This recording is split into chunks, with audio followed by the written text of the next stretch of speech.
Hello everyone and welcome back to another video. In today's video I'm going to show you how to use Flexbox in Webflow at 2026.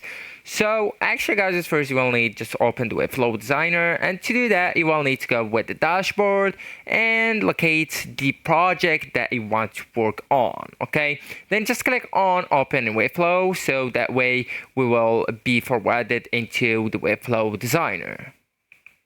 Okay, so here guys, you will need to click on edit panel or the plus icon that's located on the left side bar, and here you will need to look for the div block or container. Okay, and we'll go with the container first, and then you will need just to click it and drag it wherever you want. So for example, I will go with that spot just to set an example with it. Okay, so just drag it and put it on a section. Okay, so just let me create a section, and I do really advise you to create a new section and drag the container inside it. Okay, so this is our section and just drag the container inside it. All right, and now just click on the container and then go with the style panel on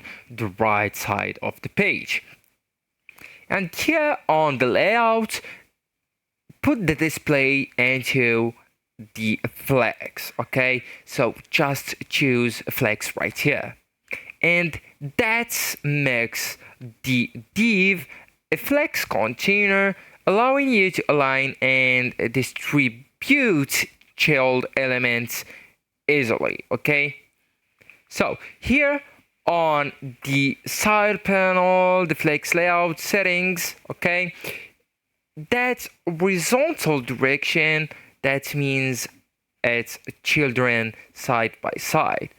For the vertical, that means the children stacked, and for the row reverse or columns reverse, that means a flip order for design purposes. Okay, so for the adjustments and the customizations, it's all up to you. So actually guys, that's it. This is the end of the video. Thank you so much for watching, and goodbye.